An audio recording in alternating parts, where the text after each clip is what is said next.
Gamba.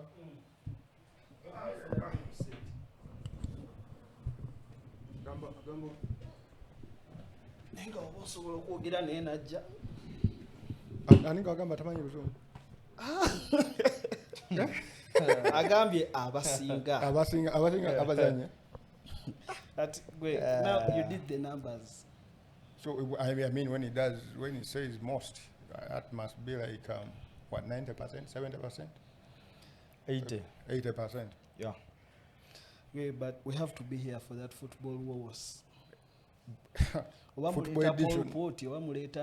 Apopo tetugenda muleta. Tamanyi Uganda. Finaleta omuntu who is not going to blow his own trumpet. Hey, Mumanyi oyo? who is that? Milton Kalisa. Hello. Byakola byeyogerera teyetaga byogerera.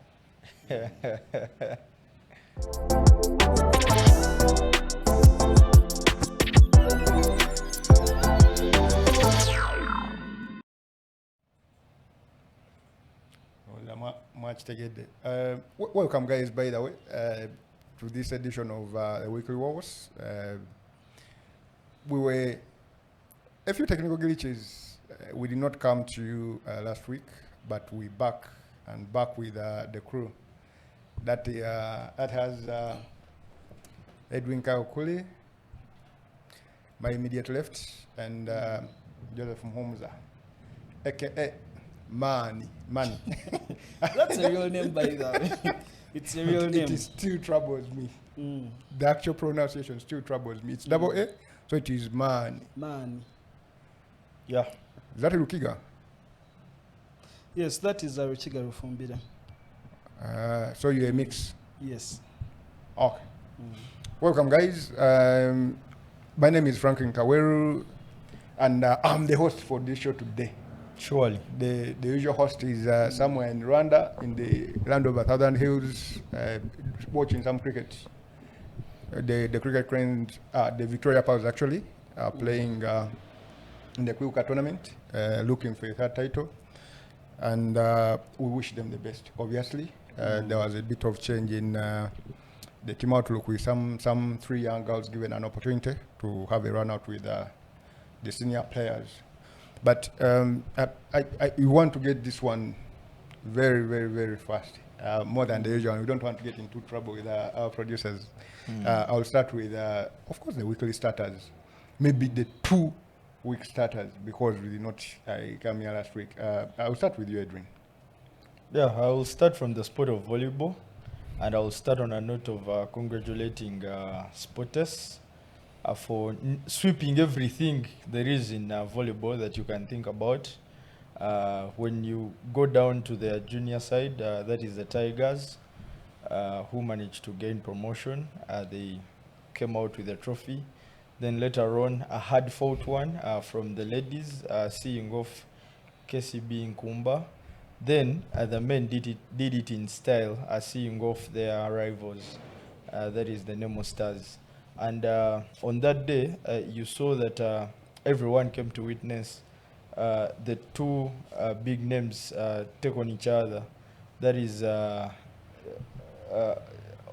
man is called Dickens Otim, the captain of Sportes, and then Georgia Poru, the captain of Nemo Stars, who were facing off in what you could call a big one.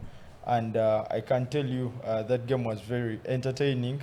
Though at some moment I thought Nemo Stars didn't give us the best of fights, because I feel they would have pushed a little bit, at least for it not to look so easy.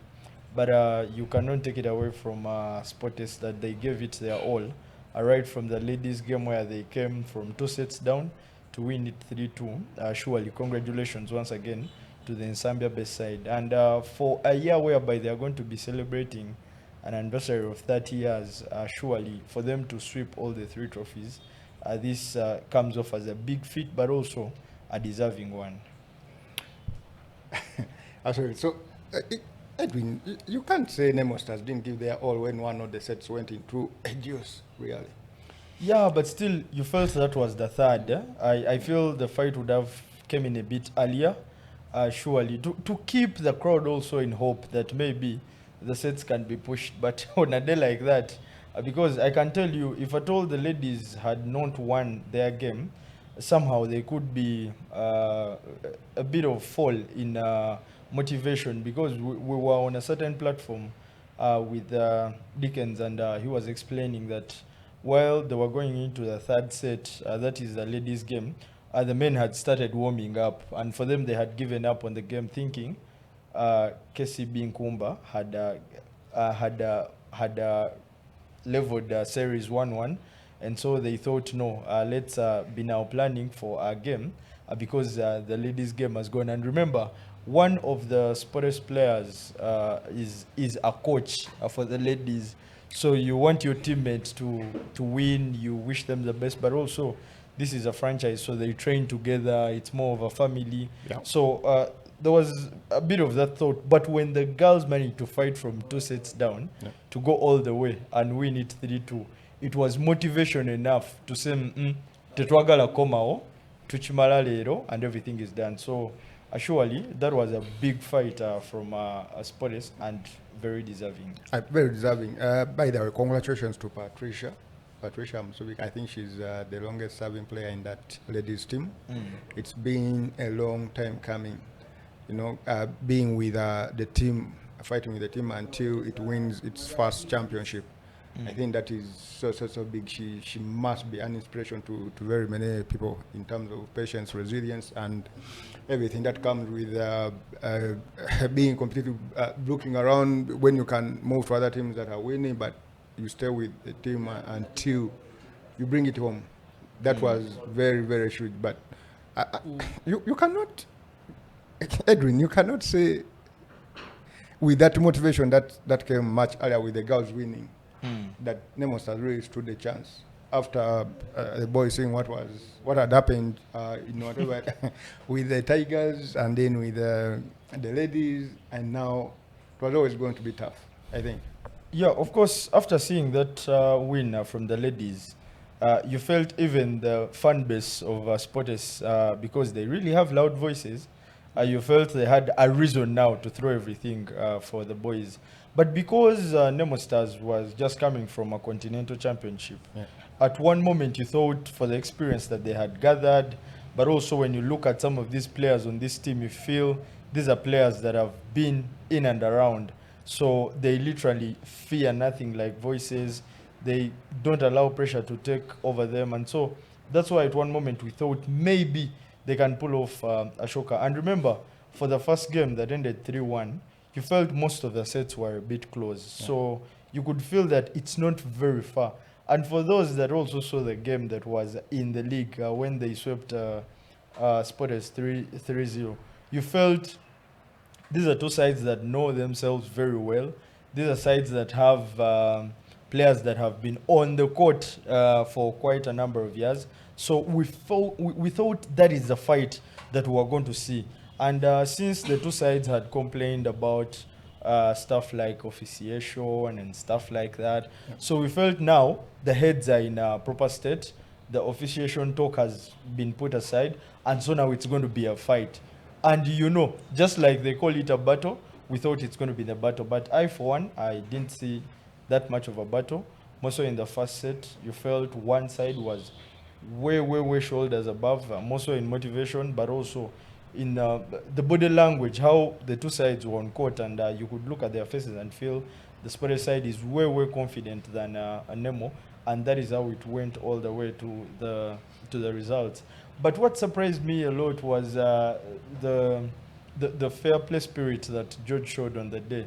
That after his side losing and all the boys walking off and all that, he remained to celebrate along with, okay, I don't know if it's celebrating, but he kept along with the Sports players, and even allowed to take pictures with some of those young boys, motivating them and talking to them. And this shows how much he keeps saying that for him, he's a servant of the game, and so he thinks more about the game growing than any other thing, and that is something that was shown very clearly on that day. Yeah, and obviously a standard has been set for young players. The standard is Georgia Paul Dickens team for any aspiring volleyball players. The standard is Georgia, and of course Dickens, who I think have served the game the longest of the current players that are active.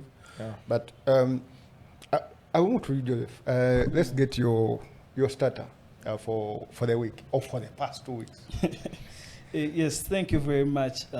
Thank you very much, Franklin, and thank you to our viewers for always tuning in to the weekly Wowos right here on Kawowo Sports. My two starters, or should it be one, because it's all from the same spot. Last week, unfortunately, we were not able to be here, but that very weekend there was a Legends game, and for me, what I picked out from that Legends game was that there were very many current players who are still playing, but Active they have entered players. active players, but they have entered that bracket of the veterans and the legends. So yeah, it was good to see them embracing the other side of the game and maybe preparing for retirement. Then back to this week. For this week, my starter is obviously the mighty Makerere Impis. As things look now, it seems that only either God or Satan can come in the way of that promotion for the Impis. That's pause there. a bit. Yes. So that is my starter. Talking Impis always excites you to get your excitement to another level. But let me first take you back to that Legends game. You talk of active players being involved. Of course, I saw pictures of Alex Mugiru, Mugerwa. I think I saw Gonya as well. Yes, Gonya was in Gonya there. as well. But what did not change is the result. Shall we ever beat Kenya?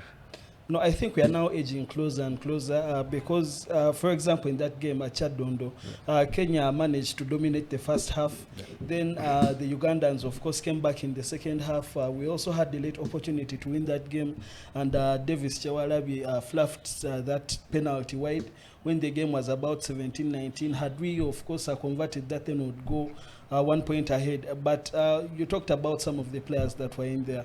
Michael Okorachi was playing center, and you will never guess who his other center was.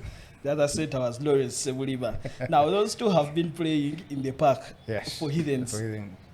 And now somehow on the national team they are playing. The fastest. Yes. But it is a veterans team. And of course, Sebuliba scored the Sebuliba kind of try, running from there 22 all the way and dotting down for the Rugby Cranes. Yeah, but also there are some other, of course, like Chewalabi, he's still good to play. There are a couple of other players in there that we think still have some running to do, and they can do it, and they can still put up a show for their respective clubs. Yeah. This Legends game has become quite serious. It started off a bit lightly, as something that veteran players just wanted to have a run, to have reminiscence on old memories of the game. It has become quite serious. I mean, how important is it for these retired players to be engaged in stuff like this? Especially, of course, being the rivalry, the biggest rivalry probably in African rugby is between Uganda and Kenya, but it's not a rivalry as such. Yeah, of course, at that point and with that level of competition, one would think that obviously they are not playing for the accolades, although the accolades are always available, but the camaraderie that they have. Yeah. Something that, they carry on even past their prime. And, this rugby thing for some, Michael can tell you when he was with us, when we were talking to him the other week, he told us that for him, rugby is his life. He will train Monday, he will train Thursday, and on Saturdays at the club, playing for the Heathens, and that's like his whole life. So when these players are obviously retired, then they are looking forward to doing something else, but also because this is the family that they have cultivated, maybe some as young as from touch rugby and others maybe from school, and until that point, maybe when they hit like 35 or 37 and they retire, they still need to be involved in the game, and that's where we want them. Interesting. We shall come back to that Imps and the mighty Makere Imps in a bit. But I'll take my starter from cricket. Last weekend, not yesterday, the other weekend, it was easy to say that Wanderers had, you know, when you write headlines and like, Wanderers back to the winning column, but and they played quite okay for sure. Okay, but my biggest pick was this past weekend, yesterday actually. I happened to be at Lugogo when Wanderers were playing Avengers, and two things stood out for me. One is that Lugogo, as we know it, is a very small ground with short boundaries, and for you to be able to win a game at that ground, you might need to score about 300 runs in an ODI game. That is if your fielding or bowling is very shaky, as Wanderers fielding and bowling is, and so when they scored 250, you thought this is quite a score that they can easily defend. Especially, all you need is to be a little bit tidy in your fielding, but it's remained glaring that Wanderers do not have a wicketkeeper with half chances going begging, knowing that their senior wicketkeeper is The one and only. the one and only is away. So very many chances went, and they ended up losing the game to Avengers, who they were down with, and so they left them. They are still searching for their second win of the season, but a good friend of the office played quite okay. Davis Karashan, he scored 70, but his biggest total of the season. The bowling wasn't as impressive as the batting, so Wanderers lost their fifth game, and things are not looking good. Things are not looking good. They might have So to. is there like relegation for them? Yes, there's relegation in the league, but it is just first but round. they have a second round to to pull off a few things here and there. it will take a lot, of course. Again, also, what is clear now is that Awojo, the other team that has, I think, Nyakasura Old Boys, those boys are playing T20 in ODI. And every guy that comes on wants to go aggressive straight away. And even after having a good start, yesterday they still could only amass about 120 something against Kuch Tigers, and that is a very, very, very small total for the Kuch Tigers to chase down. Of course, I want to think that about your need to start batting like they are batting in an ODI game and not the T20, the aggressiveness that they start out, because buli muntu ajja ayagala kwewujja straight away, and that's the problem. But that's pretty much my starter that I have for the weekend. But we shall get into the rugby now. We start with the championship or the qualifiers for the National League, the Premiership.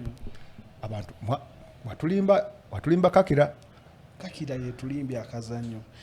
Because, for example, whatever the players that Kakira has, maybe on paper they seem like, for example, let me deviate a bit.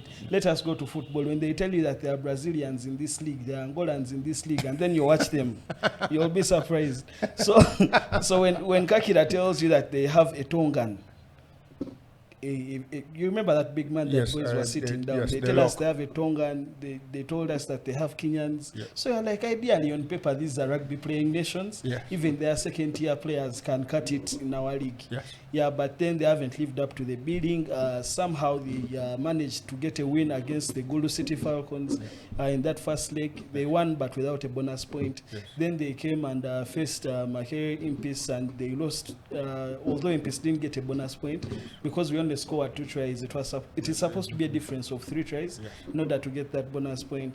Yeah, but for the other fixtures, the KIU Crows, who lost to Impis on day 1, have now again lost to the Gulu City Falcons, and badly, 31-7, which means for the KIU Crows, maybe they'll have to try again next year. But now the battle is between, I don't want to call it a battle of mediocres, because there is a very big giant down there who has drafted the rest. But now the battle of the mediocres is between the Gulu City Falcons and the the thing is the Kakira Simbas who are second and third. You were not talking like this when you're playing your tenants. You were a bit. But that's how we love it. That's how we love the malaria, of course. But for me, the mini battle that I'm seeing right now is that battle between the Gulu City Falcons and the Kakira Simbas. Of course, the Gulu City Falcons are going to be facing Impis on the third day of the promotional playoffs. And also the thing is the Kakira Simbas travel to KIU, who hasn't won any game. So now the goal for Simbas is to start bad on KIU. Let them put as many points as possible past KIU because they have 4 points and Falcons have 5. And then, of course, when Falcons host the Makere Impis, for lack of better words, they will have to tie bums. The Gulu City Falcons will have to harden on the day and make sure that they do not concede as many as possible in order maybe to pull that bonus point or even to snatch a win. So who knows? That is a battle that I'm looking at. Let's talk about that game at Makere. What exactly made Impis so good on the day that Kakira couldn't match? First of all, Impis's strategy was very clear from the word go. As early as the first 5 minutes or the first 10 minutes, Impis was already on the board, and that is the plan. The plan is capitalize on every offense. For example, Edgar Kimanzi, who was the man of the match, a brilliant young man, managed to put 6 points. Those are 2 penalties past Kakira just in the first 5 minutes, and then that was the trend of the game. We got a try in there, but that's how we managed to win by 29, but somehow with only 2 tries, 2 converted tries. So that is the plan. Always keep the scoreboard ticking. That applies pressure on the other team. So when Kakira also tried to respond with kicks of their own from the legendary Maxwell Ebonga, it was almost a little too late because every time Maxwell put in 1, then we went ahead and put in 2 more, even harder kicks. So when you have that scoreboard ticking and you're putting the other team is playing on the back foot, they will never recover in that game. Even when they score a try and you score 2 penalties, you're still ahead of them. Just keep on piling up those points. And for example, on the day when Edgar Kimanzi was kicking so well, the other very good kicker, his name is Darren Aini, the tall lad who plays fullback. Only got the opportunity to kick once, which he unfortunately missed it, hit the post and came back into play. Yes. A very good opportunity for him to also get his name on the scoreboard on the day, which didn't happen because Edgar Kimanzi was simply having a very beautiful game. Obviously, even in that ugly performance from the Kakira Simbas, there has to be some positives from their kind of play, or from, at least you must have seen something positive from that team. What did you see? First of all, maybe what I would call their positive, I don't want to call a weakness on our side, but this Impis team is a team that has, their pack has been dominating. Yes. Those boys are actually quite young, but they are heavy boys, they are strong boys. Yes. So that pack has been dominating all these other teams throughout the championship, including Grams even. Yes. So when they came on the day, the first scrums in the first half were a bit scrappy from Impis. They weren't dominating those scrums. So that is a tick for the Kakira Simbas, something that they can go back and capitalize on. If at all they have a scrum that is, that strong at this level, it's only a matter of adding a few pieces here and there when or maybe if they come to the league. But for Impis, when they come to the league, obviously they will have to beef up in some of those areas in the park because they are very big boys up here. If you put Fahad Maido against my very good friend Kabanda, they're going to suffer. You talk about that. They carried the ball quite well. Some of the lads needed 2 tacklers to be brought down, especially that lock of theirs, number 5. You carried the ball quite well, especially in the first half. I mean, and I think their number 4 as well, I think was a very good ball carrier. But when you have lads like that in the team, you stand a chance. A guy who is going to gain you 10, 15 meters. Also that number 4 lock, who isn't Florian, the number 5, the Tongan. The number 4 lock was also very instrumental in that set piece. Florian was very good in ball carrying, but again, when you look at the other lock, that is I've forgotten his name, but that number 4 lock was very good on the line out, which means that the Kakira Simbas have their set pieces on point. They can scrummage, they can lift and throw in that line out. If at all you're already winning your set pieces, like that line out and that scrum, that is something very good to build on, because if at all you get those basics right, the set pieces right, then it is very easy to punish any other team in the league. Yeah, obviously at this point you would say imps are in the league, clearly. What is... Well, I don't want to jinx it. Gulu City Falcons may call back some OBs from somewhere to come and put up a show. And of course, with the result that they put on against the KIU Crows, that isn't a team that you can undermine. But yes, having 2 wins out of 3 games so far, that means that they are comfortably in the driver's seat. All they need is a single point or even none at all to to qualify to the league, because right now they have 9. The next team, which is the Gulu City Falcons, has 5. Then Kakira has 4.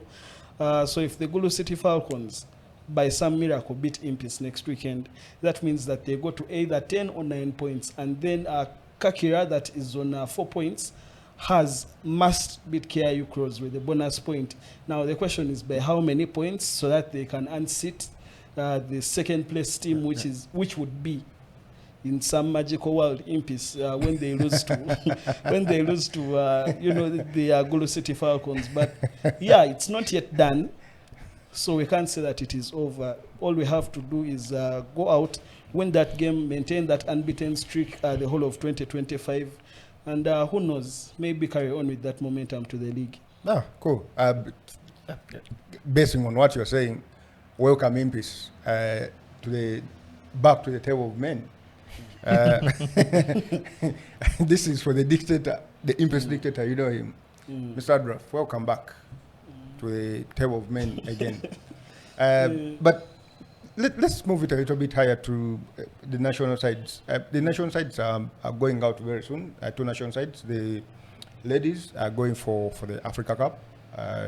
And then, obviously, the 7s guys also going to be heading out. But let's start with the women.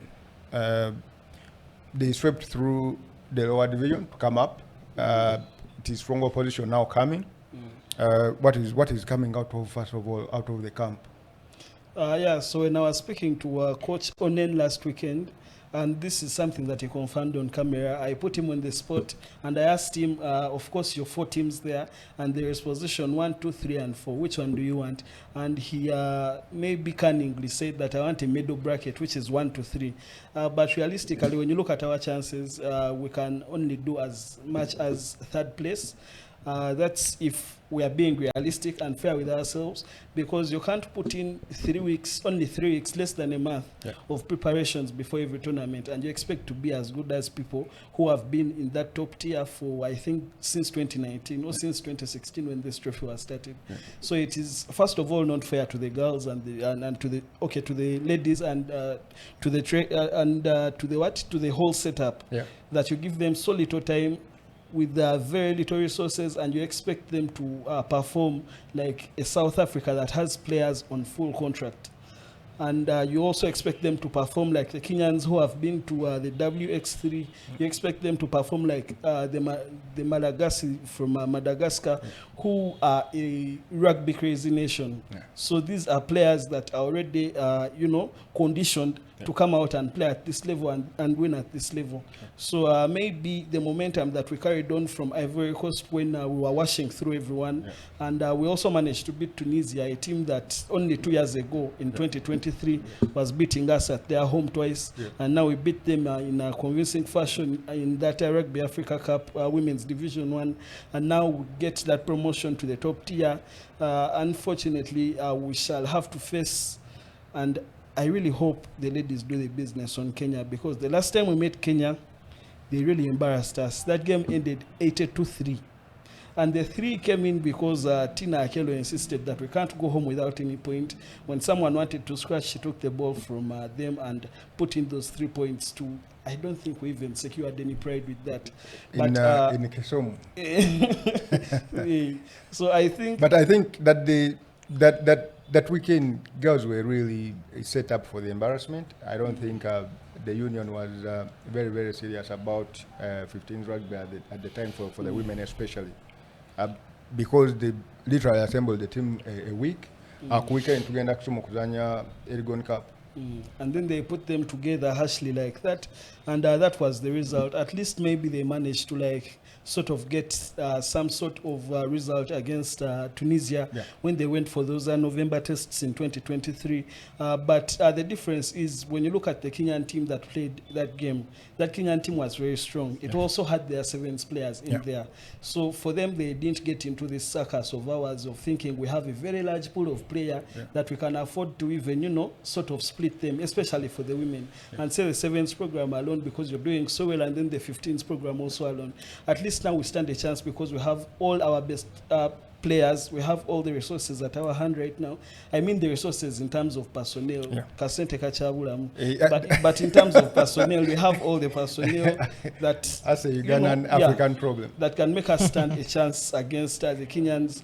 Of course, those players have watched some South Africans. They have watched the Kenyans. We are yet to see what Madagascar can do away from, you know, the top tier tournaments, because we have also watched them give Kenya a very hard time in those tournaments. So South Africa is obviously the giant in there, but now the other two teams in that competition are the ones we have to die with. What I'm picking is that it may not matter much, but I think the games that we had in the World Division help a lot, because at least you could say these guys have some 15s chemistry and experience together with how they were playing. Obviously, that also gives the coach, Coach Onen, an assessment of the players that he has, who does what kind of style do we want to play, you know, and I'm hoping that obviously as a country you always want to peep bakola cheyo. I'm hoping we're a bit prepared and we are not. The team is not going in for embarrassment, as you say, but. And you see, just a little bit on that, one of the advantage of playing that Ivory Coast tournament is that, first of all, we had to bring in fresh players. We had to bring in 7s players. We had to bring in under 20 players who have gelled together over the course of that tournament. And now they come back. We have added a few more players. So that tournament was a learning curve. Fortunately, on that learning curve, we were victorious. So now it's time to implement the things that they have been learning when we go to that Division 1. Cool. And the 7s guys are going out, but I want to fuse them with the emerging 7s. They're actually the emerging 7s. Who yesterday claimed the Kampala 7s in its inaugural season at Kings Park. But obviously we want to say that the Uganda 7s are going to be made up of mostly those players, the Karim Marino Etways, of course, Okenyi, Mbarako Andera, and the rest of the guys. Malcolm. And now you see the players you're mentioning, maybe Wandera joined the squad in 2023, but some of the players that you're mentioning joined the team as early as 2019 and 2021, 2022. They are still emerging. And they are still emerging somehow. Maybe because there is no Emunyani here, or there is no Aturinda there, then they would qualify to be emerging. But I would think that the squad that played at Kings Park over the last 2 weekends is a squad that they are preparing to go to Mauritius and, you know, put up a big performance. Because when you look at that 7s, the sort of like 7s academy, there are very many young players in there that could have played at this tournament. But I think we are preparing ourselves to go out there to Mauritius and win this thing again. And obviously, with this shuffle, that gets in some players who have been on the fringes of the 7 setup, and they get in. Is this group that you say like, they can go out there and beat everyone who is not at that level yet? You're talking. If Kenya choose to send young boys again, or if South Africa choose to send young boys again, do you still think that Uganda is above everyone else, regardless of which player they are taking? No, I don't think so. First of all, it is very likely that Kenya is not going to send young boys. I remember Kenya had just got qualification to the HSBC World Series, and then the teams were cut to 8. Yes. So that means that the promotion that they gained is now useless because they'll have to come back down and play in the second tier of that tournament. So for them, I think ideally their priorities should be with winning something, even if it's at the continental level.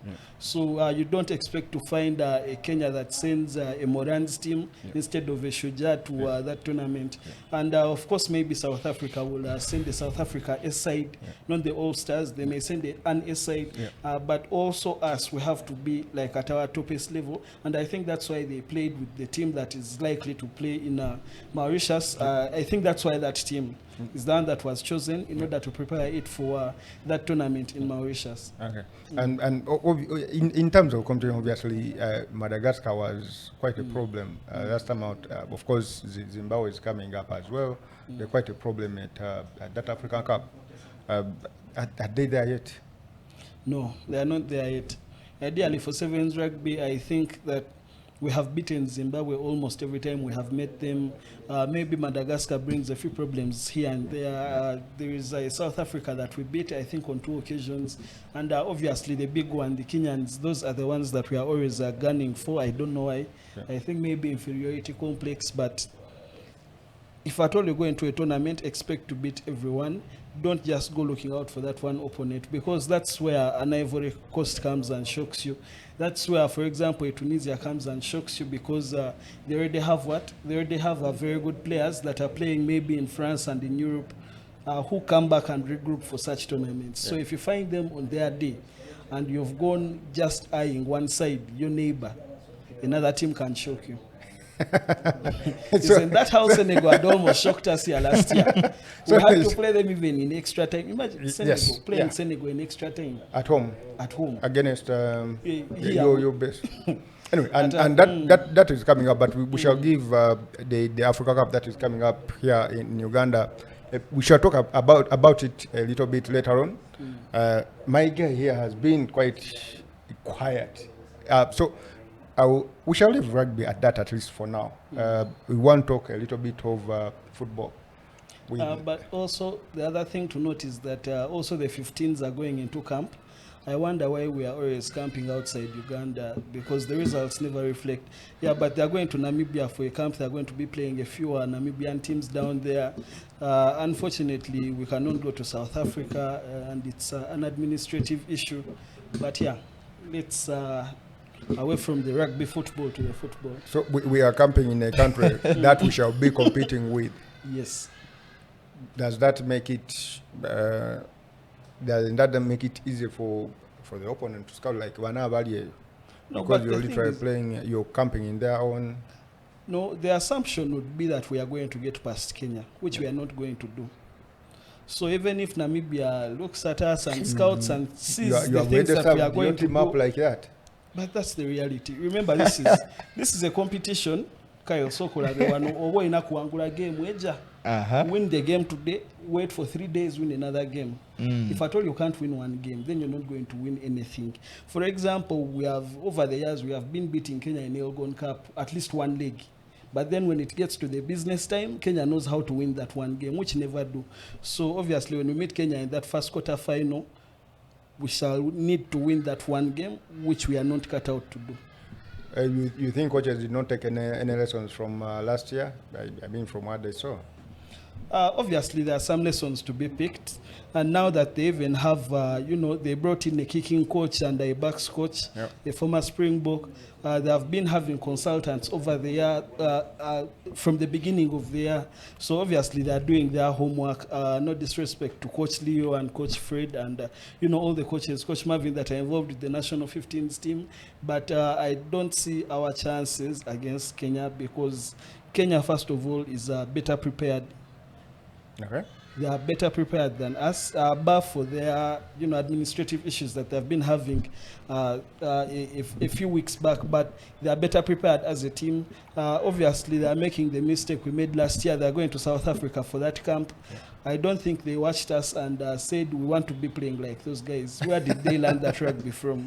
And that's why they are going to South Africa. But We wait and see. July isn't fun. Yeah.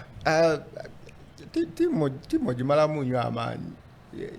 I mean, if in sport they are shockers, you can't just have up your you can't just have up your team like that. So you are waiting for a shock. The team can come up and step up on the dance. No, Amma, you see, you can't get a player. For example, Kenneth Semakula has been a right back. We bring him to the national team and he's a midfielder.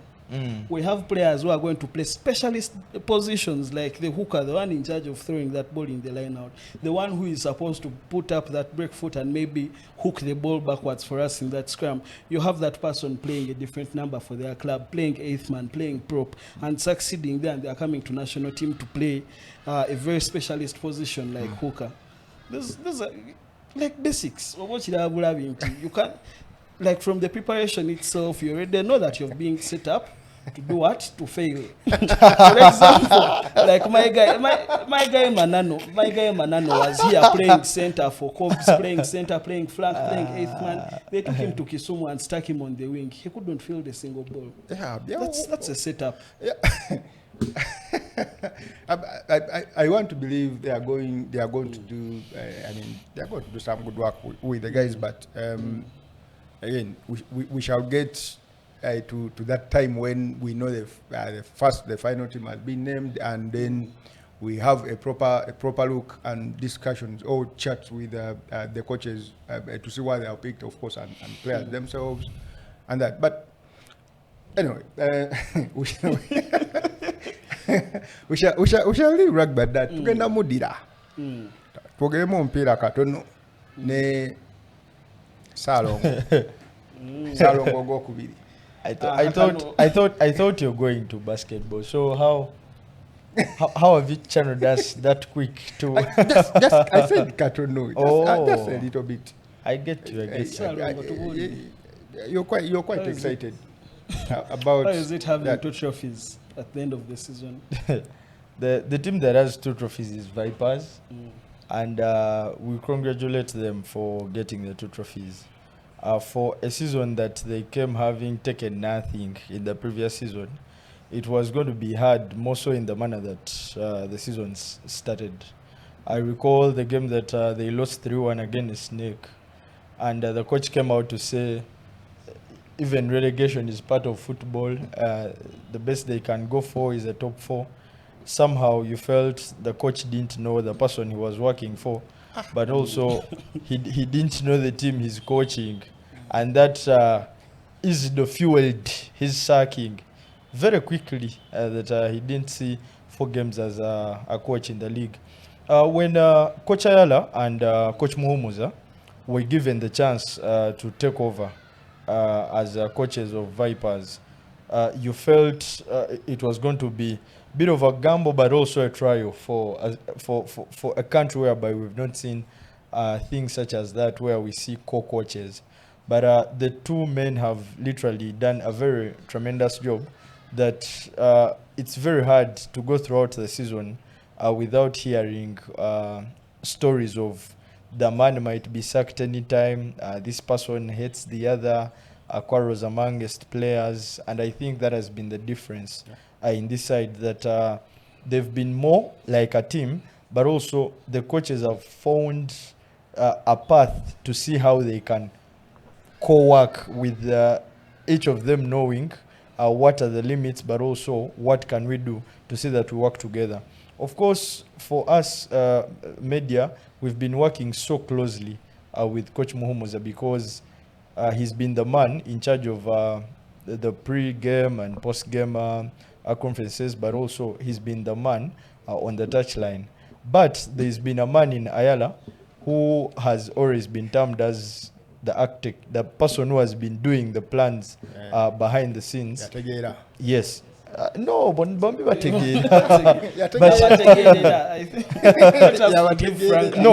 but we shall use the word of he's been the master planner, the one who works behind the walls, and I think his hand has been felt in most of these games. At one moment, you could feel the tactics would switch, the plans would switch, and you would feel these are things that have been planned. They are not things that are just falling.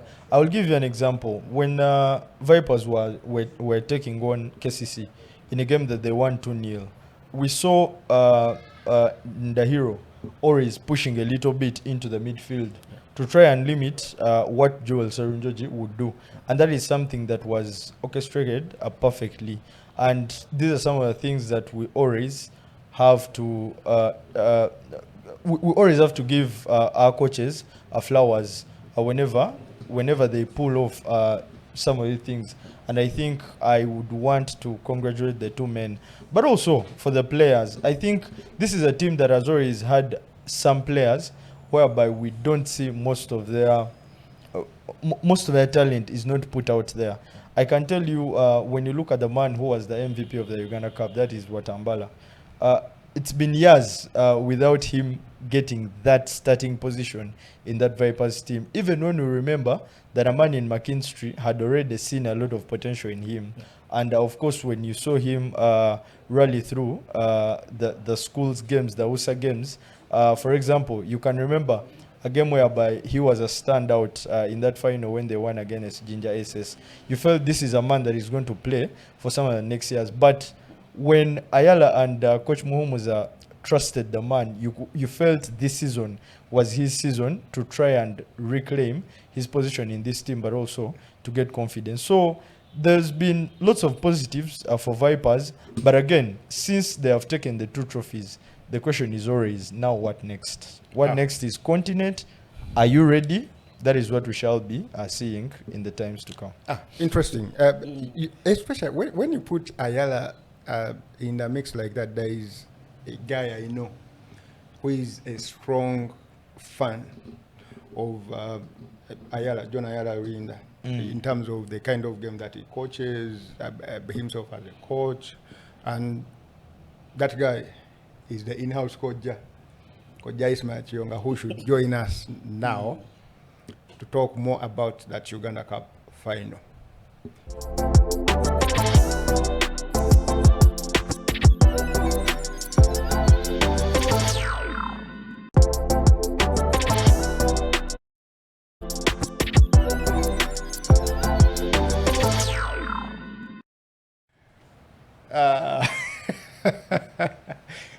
Koja Ismail Chionga.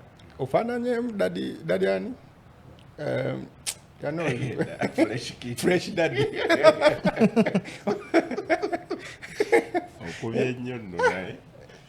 I just walked in like a champion. Walk like a champion. Walk like a champion. The real Gargamel King. You know him? Break the chains. You're breaking the chains. No. The real one. Oh no, Chichupuli. The Jamaicans know who the real. Actually, the world did know. Walk like a champion. Walk like a champion. Chionga, you should stick to the things that you know. So for people that keep these things on. But you call about here. They are celebrities. You're not. I don't think you have the star power to put on those things. You don't have the star power to put on those things. But I have the power, but I can't see when I have them. And one of the things that I pray is that God does not put me in a situation where I need glasses to see. Yeah. Does it block your brain as well? I feel abnormal. I don't know how those guys do it. Jose Chameleon, salute. And everyone else, that, especially those stars that have no eye issues, but end up using these things. Let's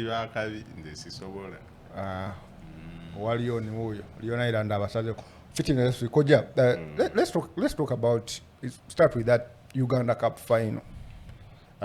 First, you were opening a new stadium. That has taken nearly more than 10 years. I think I first heard about Kadiba in 2014, 15, somewhere there. Kadiba's always been there. No, I'm talking about the project. The project, constructing and I all don't that. remember when, but for people that grow around Mengo, Rubaga, Nakulabye, Kadiba has always existed. The only difference now is that we have a modified Kadiba. And allow me thank FIFA for funding this project, and of course FUFA For executing. because we've seen a lot of projects that have not been executed despite the promises. So kudos to them.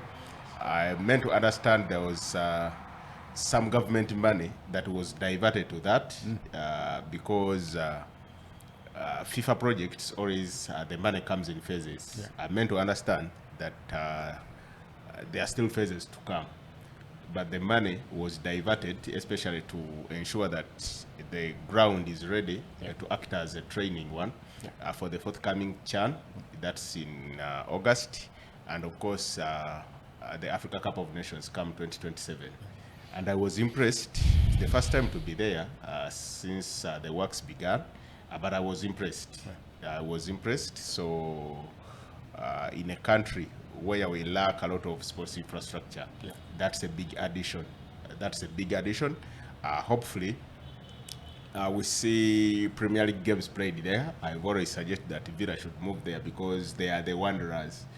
Villa and Express should try and move to Kadiba, one of the two, or the two of them. All one remains at Wankurukuku, another shifts to that because I'm a big fan of natural grass pitches. So Thank you. that one coming up, Chambogo is going to be in such a mode, of course, not as big as Kadiba, but I meant to understand that it will also be like that. So any addition in terms of sports infrastructure, especially for football, is very welcome to this country. Yeah. What particularly impressed you about the stadium? Accessibility, what stands, the construction, or just what you're happy about is just Uganda yafunye ekisaawe ekirala? Yeah, Uganda yafunye ekisaawe ekirala kyekisooka. Then ekirala, we haven't had such a pitch there because for people that know Kadiba, it has always been a Kadiba. The Kadiba ended up Kumira KCCA. So, first of all, I was worried about the accessibility when such a project was put there, but the roads have been widened.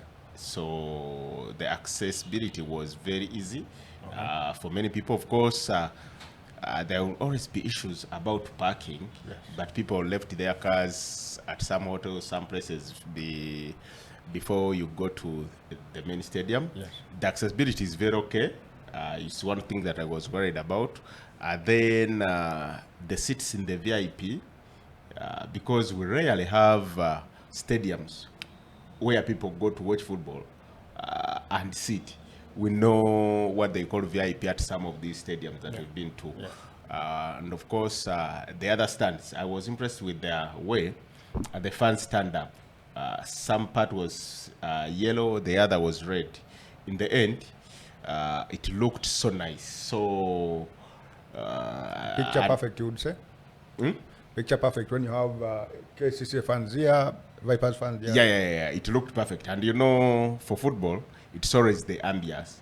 When I can imagine if we went there and fans didn't show up, it wouldn't look as beautiful as it did because the stands that the Chirasha do not have seats. So it's all about standing, all sitting on the concrete blocks. the concrete blocks. So seeing red and yellow on that part left me smiling. And also the pitch itself. The grass. Natural grass, of course, not at its best at the moment, but so much better than most of the pitches around this country. We've seen the Mbarara State pitch. It's even better than the Chitara pitch. Made apart from Nambole, Wankurukuku, and perhaps Wakisha. It's those are the natural grass pitches that look better than it at the moment. But I believe it's going to even get better because works are still going on. Yeah. Okay. Interesting. let's get to the game. Or before the game. Obviously, the KCC ran a campaign of Kadiba Zero. Before, and then you get to the ground, and then Kadiba turned out to be red. I mean, going to the with the struggles that KCC have had, but not particularly in this competition. They have been quite strong in this competition, and it was their target for silverware. Was that a match that you thought KCC really had a chance? There has always been a debate between Vipers and KCCA, who has the most fans at the moment. Yep. And I think it was answered on Saturday. I think I saw more yellow shirts than the red ones on the day. KCCA, especially the VIP section, and also even the stands, you could see they had more fans than Vipers. The campaign, Kadiba is Yellow, I think worked. It was also... The Vipers, other fans were left at school, so... As school began, yes. Yeah. But I'm also told that there are a few from the school that were allowed to attend the game. Yeah, a few that were picked as representatives. Okay, so maybe a Vipers fan is trying to claim that they have huge numbers than Even has inside information. I'm informing the public. Yeah, and it was fun seeing some of those all the time KCCA fans. Yeah. So for me, it was important to see fans back. And also, I saw a lot of Villa and Express fans. I wondered, in this modern era, I wouldn't... I'm a little shocked that KCCA, alongside the Villa and Express, were this time together in this trying to dislodge Vipers. And it sent me a message that maybe Vipers have done enough to destabilize the status quo, the VEC, because it's kind of surprising that a Villa fan or an Express fan goes to Kadiba and says, I want KCCA to win. Remember, if KCCA had won, they would overtake Express as the most successful side in the Uganda Cup. Yeah. And also, by winning, they are closer or even... so there is a debate between Villa and KCCA, who has the most titles.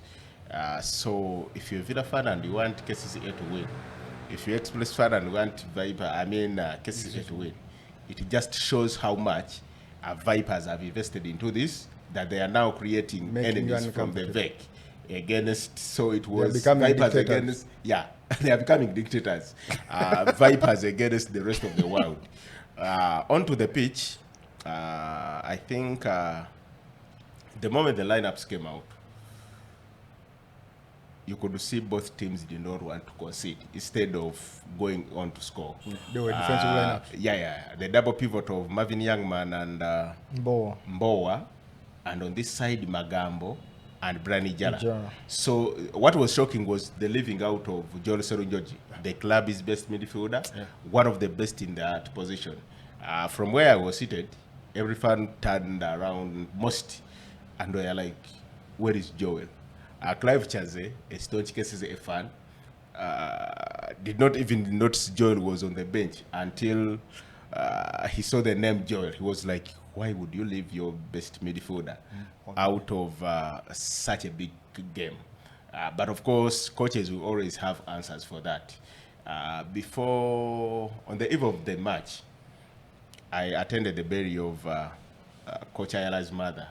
And there was KCCA, Vipers, and every football loving fan, and so many coaches. And in a discussion with one of the officials at KCCA,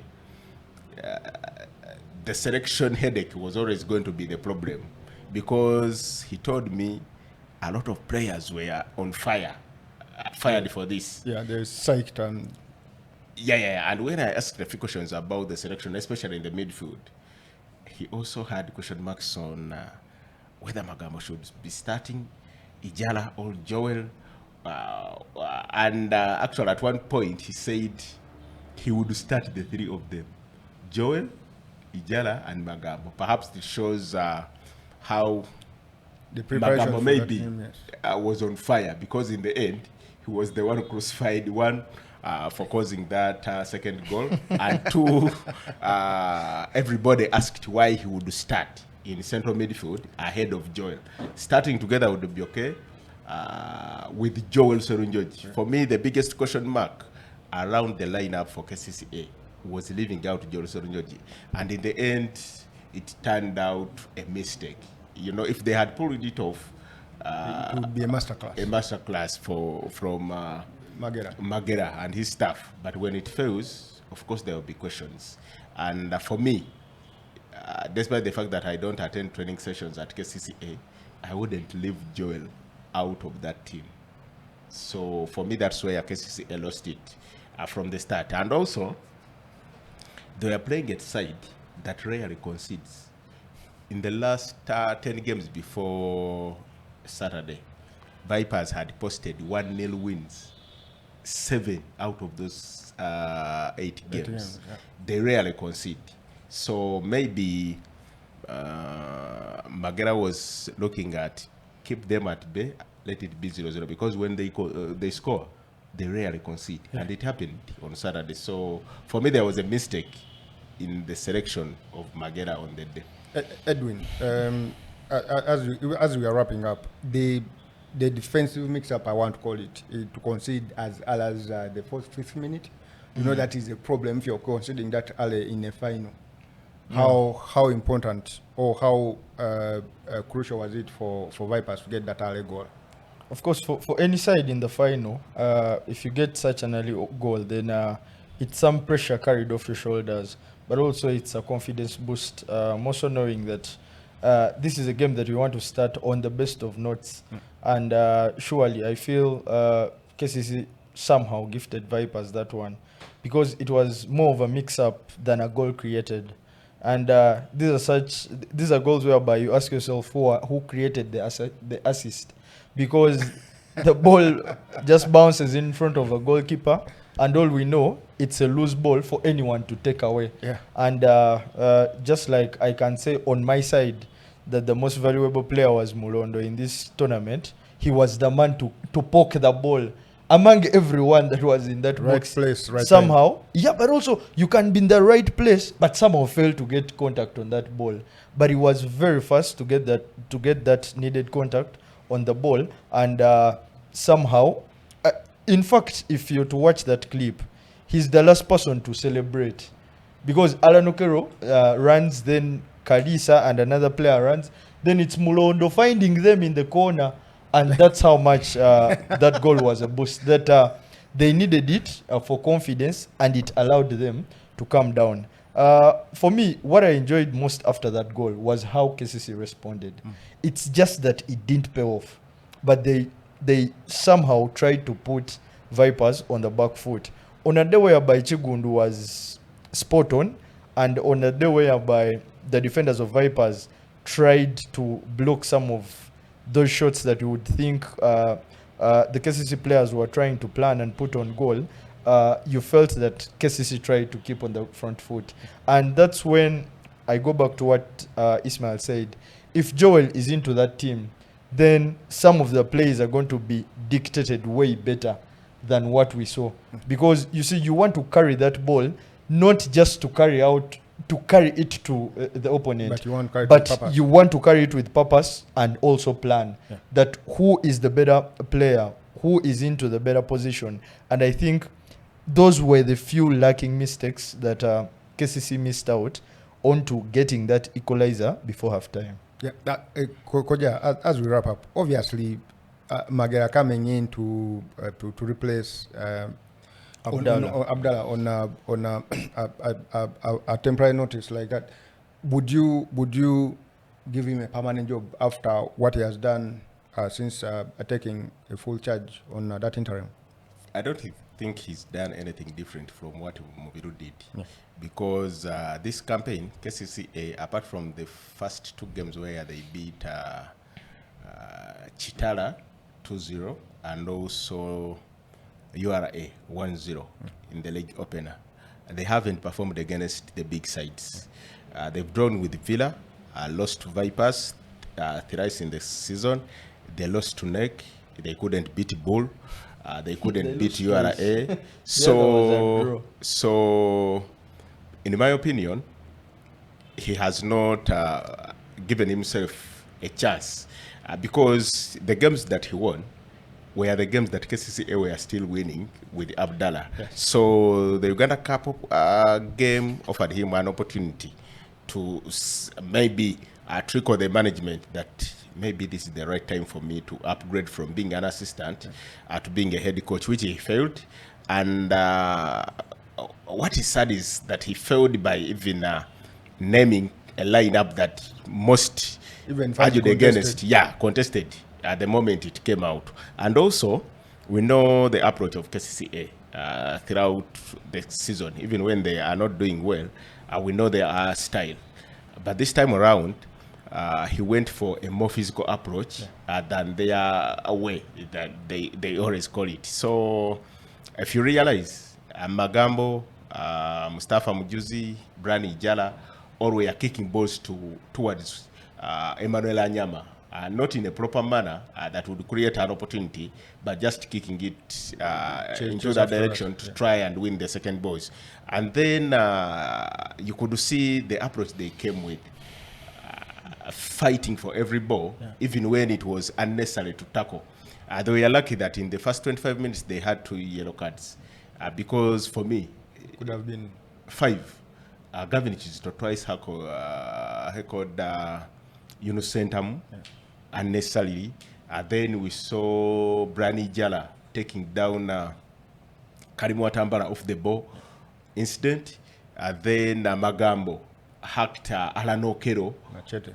You That's know, what he does. so From behind. from behind, and it looked bad, by the way.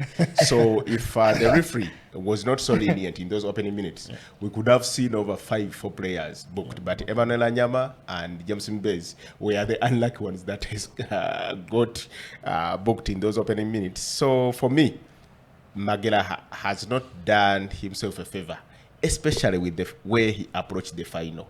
I don't know whether it was about pressure, because we know, I've always said here, that Vipers don't need to play well to win. They have match winners.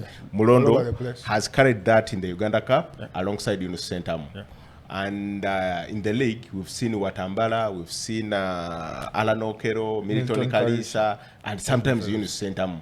They use those moments. The corner they earned that resulted into the goal was the first time they had crossed the center line in 4 minutes. It was all about KCCA. Then in the second half, they are pushing for an equalizer, and then Magambo gifts them a second goal that literally ends the contest, because if they kept the game at 1-0, the way they were playing, because remember, in that moment, they even rattled the bar. Mugume. Ashraf Mugume, with good interplay with Emmanuel Anyama and Usama Rafat. So keep the scoreline at 1-0. But then you could see there was miscommunication in the lead up to the second goal. Because why would Magambo fumble with that ball, yet he had all the chances to control and even pass? Because Yunus Sentam was far away from him. And I think that was a goalkeeping mistake as well, because the goalkeeper has the ability to see the entire pitch. He could have taught him basically communication with your yeah. infield player. There is no one, you know. We always say in Uganda, tekuli. Oba kuliko, you know. What oyogeranga samba mpira? Tomanyi mpira oyogeranga. No, the reason I'm putting on this. This is a jersey, and I represent this team. And by the way, yesterday I scored a very good goal at Buziga. You can call. Isma, those are your stories. They are my stories, but they are captured. You have many stories like that. No. They are my stories, but they are captured. Google YouTube and you'll see what I mean. They are documented. But Ismail, just to talk about how KCC planned a physical game, Alan Okelo had an interview after that game, and he clearly said that the coaches had told them, more so the front players, that they would be ready for a physical game. So they were told to be a bit quicker in what they were doing. And they posed the question to Alan Okelo saying he was not so dominant into this game. And surely he answered that the coaches had been so tough on them to be a bit quicker because they knew and anticipated that KCC were going to turn up a bit more physical, and this could easily take away a player. So those are some of the differences that come in cup finals. That cup finals are not played, but they are won. You can play all the passes, but like they say, you can caress but fail to penetrate. And so this was the difference. Actually, the difference was, like I said, the match winners that Vipers have, and also tactically, because you could see Paul Mbowa was playing closer to his defense to win all those second balls, and then Marvin Youngman, I think, had the game of his life in the second half. Chasing everybody out of that central park, and also trying to do the passes. Yes, Okero was not at his best, but even at his big game, he created the most opportunities. Remember, he sent through Marvin Youngman on goal. If you remember the first goal they scored, he's the one that won the second ball and passed it to either Watambala or Yunus, who then sent Kalisa through to get that corner. So even at his big game, he could still create opportunities, which cases did not do so well. Yes, they had the ball most of the times, but they did not create as much as they always do. Everything they did was very hurriedly. And for Vipers, leading 1-0 in the final and then being gifted the second goal just, I think it was 10 minutes in the second half, against a side that has struggled against bigger teams, and the confidence they've always had when they take leads, Vipers, they rarely concede. Even without Hilary Mukundane, Murondo, for me the MVP of the competition, like Eden has said, never put a foot wrong. They did not even need to engage Isaac Ogwang, Kenneth Chimera, or Gusto Mulongo, the center forwards, to occupy the KCCA center backs. The biggest question will be, what next for KCCA? I've written an article on Kawowo Sports for KCCA faithful there. You can go and maybe it will give you the direction. Good. Now to Bagambe. So obviously the winner of this competition goes to the Confederations Cup. Katania again. So in the previous years, the one that was beaten on the final, especially if a team won a double, would earn the spot. However, FUFA realized that sometimes it's not always the big teams that are capable of playing on the continent that can reach the final. Because we remember, I think, was it 2018 when KCA won a double? No, I think 2016. 16 or 17, they beat Pida Black Angels. In the previous season, I think, was it 2019, we saw Proline win. Proline play against Bright Stars. In Masaka. Then in 2001, was it 2001? Military Police playing against Villa winning a double. So they realized that since this is an open competition, we can even have football classroom reach the finals or even win this competition, because we stopped at football classroom. Was there military at the round of... Before the round of 64. No. We played the the round round of of 64. Yeah, they missed out the round of 30. Actually, KCCA is lucky because they were in our part. Yeah, So, but you haven't NEC is you lost going to- against Buhimba. We were robbed. So no. You remember, if you watch the game, remember the referee denying us a Forget clear about this penalty. guy. I'm the host. So NEC is going to represent Uganda Okay. in the Confederation Cup. Yeah. Reason being, they finished second In the league. in the league. Article 17, subsection 8 of the FIFA competition rules that tackles representation in international competitions gives them that right. However, FIFA still has a right to choose who represents the country based on sporting merit. In case NEC or Vipers withdraw. Yeah, for now, it's it's net. Yeah, they have, and if they were targeting the league, maybe Clearly. they can still play in the Confederation Cup. All right. Thank you, Ismail. Thank you, Edwin. We'll see you guys next week. Yeah.